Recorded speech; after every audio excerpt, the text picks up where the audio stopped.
Levi meets a mysterious woman named Bartholomew. Judging by her lack of shoulder straps, she is a stranger here. Her profession is a hired killer.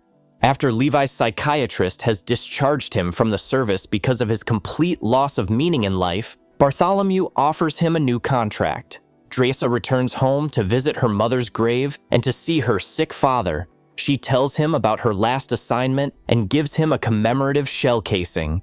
The father keeps the evidence of his daughter's murders in a special bag. The girl confesses that she is trapped, and her superiors in Moscow order her to disappear for a year during a special business trip. The problem is that her father is terminally ill and will die during this time. And if he doesn't, he will still go to the other side on Valentine's Day, so as not to suffer. In September, Levi regained consciousness after anesthesia on board a helicopter. The female pilot, having confirmed his identity, hands him his personal belongings and then gives him the order to disembark and walk another 38 kilometers to the agreed point. Putting on a parachute, Levi obediently fulfills the task and jumps down. After landing, he walks through a picturesque area until he reaches a long gorge, the bottom of which is buried in thick fog. There he is met by his colleague JD, whom Levi has come to replace.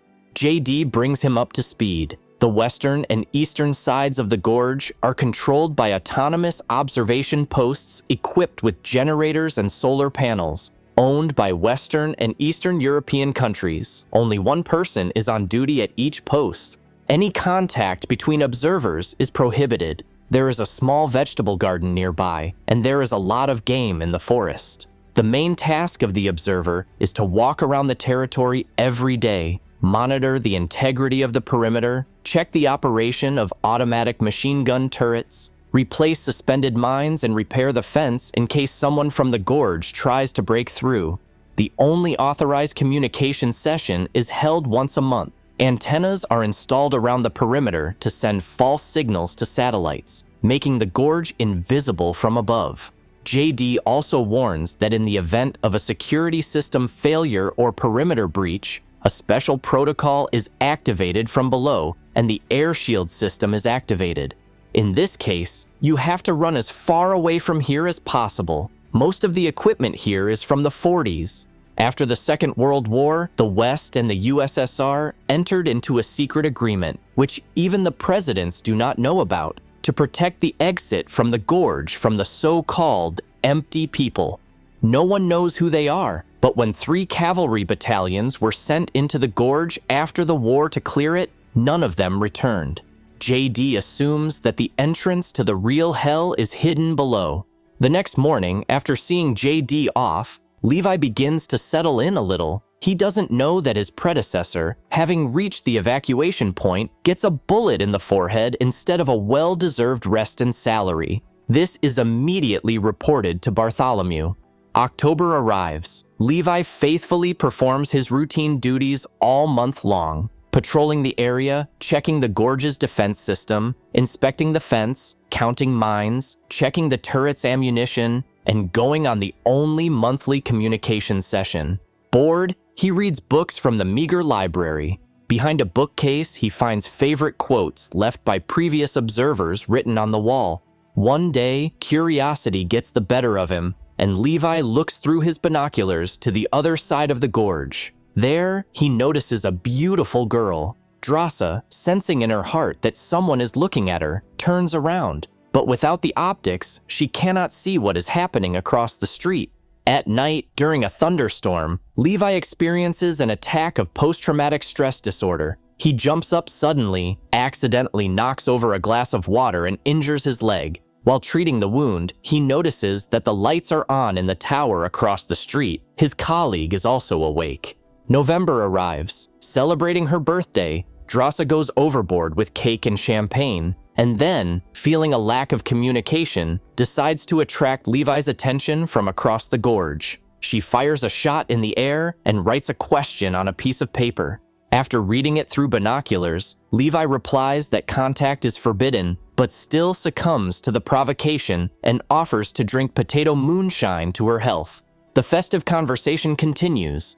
Drasa wants to dance, so she asks Levi to turn on the music and provokes him to demonstrate his sniper skills by breaking his mug with a well-aimed shot. Levi responds by shooting at the bottle. When Drasa complicates the task by placing a second bottle on her head, she suddenly notices that automatic searchlights have turned on under her colleague's tower and are searching for targets. Leaning over the railing, Levi peers into the darkness and sees hideous-looking creatures. He opens fire on them, and then a suspended mine is activated, throwing some of the attackers down. Drasa launches a large-caliber machine gun on his tower to help his comrades shoot down the monsters. As soon as they have killed all the creatures, another monster climbs out on Drasa's side. She starts shooting back, and now Levi has to help her with machine gun fire. In the process, suspended mines explode, hitting her shoulder with shrapnel. Then, automatic turrets are activated, and the monster's attack ends.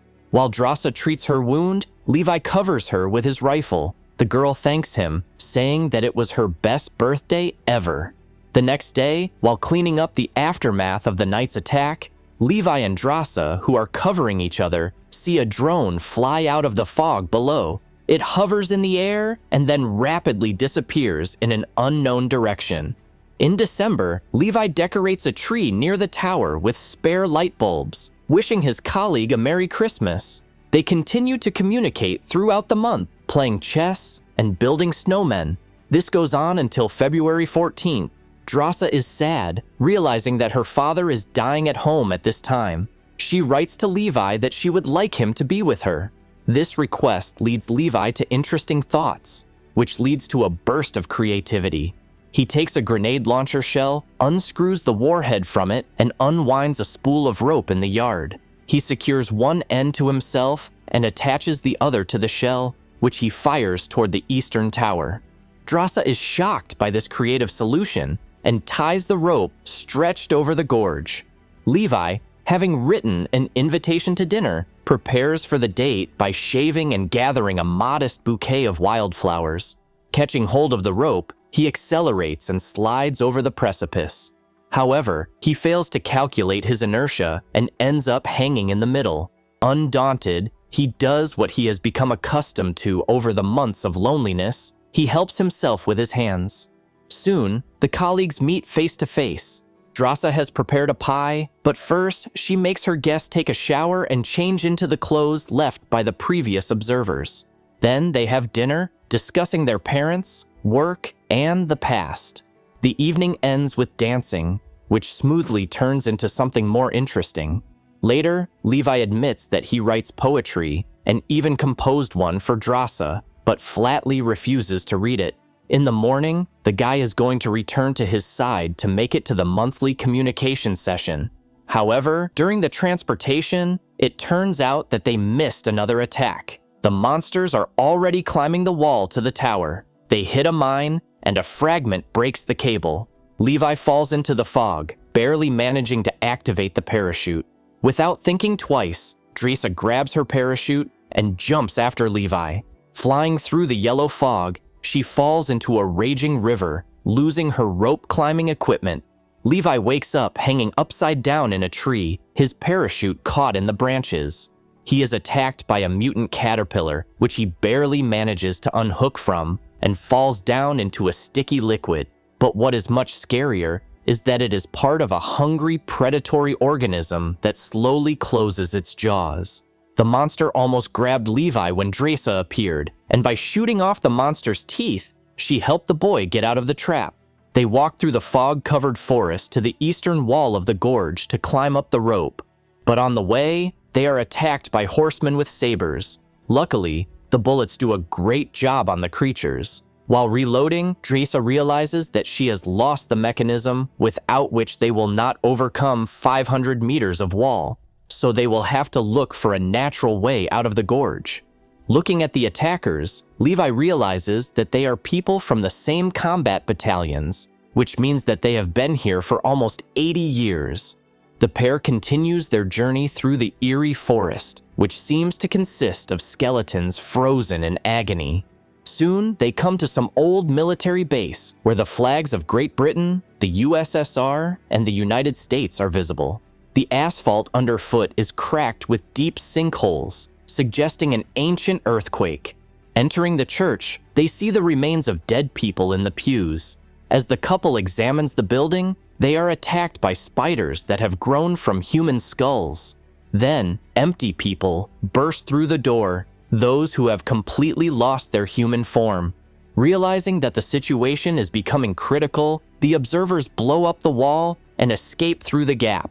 To get to a safer place, they rush to the wall of the gorge where the entrance to the bunker is located. Inside is a scientific base covered with years of dust. Judging by the photo of the Yalta Conference, it is still from the 1940s. Levi finds a reel of film, and Drasa finds a propane generator. Starting it up, they charge the old projector and watch the recording. On the tape, scientists tell us that in 1946, after the creation of the atomic bomb, the West and the East built a secret base here to develop biochemical weapons of similar power. However, when an earthquake struck, the samples were released into the atmosphere, infecting everyone present. All those who lived in the gorge fused at the DNA level with the plants and are now spreading the biological contagion. However, contact with them is not so dangerous, because if you manage to escape within a few hours, you can avoid irreversible mutations. Levi finds modern equipment from the 2000s in the lab, which belongs to a private company. He realizes that they used to study biological material here with the help of drones, one of which they had already seen before. He also learns what the protocol means. If security is compromised, a nuclear bomb is activated, destroying everything within a 4-kilometer radius. The couple plans to get out of here before they get infected. However, on the way out, it turns out that the mutants are not so stupid. They stole a bag of ammunition and left it outside as a bait. When the girl tries to pick it up, she falls into a trap as the rider drags her away. Despite her attempts to cut the rope or shoot her captor, she faints. Levi follows her trail to save his friend. He comes to a missile silo where thick, poisonous red smoke rises. Drasa wakes up tied up in the lair of a mutant horseman. She beats the monster, and Levi's well-aimed shot puts an end to the duel. They get out of the mine, where the rocket damaged by the earthquake is located. It was the leach of chemicals from such missiles that once led to the infection of the gorge. As they make their way through the thickets of rotting human flesh, they try not to touch it. However, Drasa accidentally steps on a sticky web and gets tangled in it. Levi has to use his saber to free her, but this provokes a certain reaction. To save herself, Drasa fires a grenade, burning the mutant to the ground. On the surface, they find a garage with ancient technology. Levi comes up with a plan to climb up the wall. They move towards the east wall. While Levi secures the rope, Drasa fights off the attacking monsters. Then she gets behind the wheel and steps on the gas. The Jeep slowly climbs the almost vertical rock. However, the hollow people do not think of giving up. They climb up the rock and rope. Clamping down on the gas pedal with a crate, the pair fights off the attackers, throwing them down. During the struggle, Levi hovers over the precipice and sets the monsters on fire with gasoline. The problem is that the Jeep is also in trouble. Then the woman cuts the rope, and they are forced to climb on their own. Fortunately, it's not far. At the top, Levi treats the woman's wounds, and then they discuss what to do next. They both realize that after the mission, they will most likely be eliminated. The girl suggests running away, but the guy objects. It won't solve the problem. Others will take their place, and the threat of infection will remain. To prevent this, the gorge must be destroyed. Levi lays a cable to the other side of the cliff to return to his post for the scheduled communication session. But instead of the usual procedure, Bartholomew takes over. She inquires about the situation. Levi lies that nothing happened, not realizing that his boss has a video of their trip to the gorge. Bartholomew orders him to eliminate the Eastern observer, but realizing that he will not do so, he immediately assembles a team of militants. The next day, Levi and Drasa are laying a cable. As they do so, they see a helicopter approaching the tower and run for their lives. A cleanup team led by Bartholomew arrives at the West Post, but Levi has already disappeared. The woman orders the drones to be launched to find the fugitives and begins to search the premises.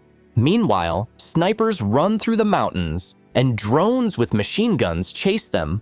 During the firefight, a log falls on Levi, causing him to limp, but he shoots down both drones in turn. Drasa also disables his pursuers with an accurate shot and continues to escape. Having reached a certain point, they take up positions and prepare to fire. At this point, Bartholomew notices a secret message on the wall behind the bookcase. A quote from the Buddha is written there. "The sun, the moon, and the truth cannot be hidden for long." At this point, the snipers shoot at the explosives mounted on the antennas.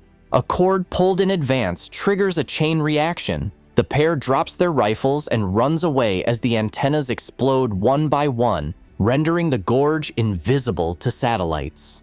Immediately after the last explosion, an air raid siren goes off, signaling the launch of the emergency protocol. Bartholomew and his mercenaries board a helicopter, trying to escape before a pre-planted nuclear bomb explodes in the gorge. The blast wave destroys everything around and throws Levi back. The limping boy falls into the river and slowly sinks to the bottom, while Drasa, who has moved away, watches the fiery hell behind.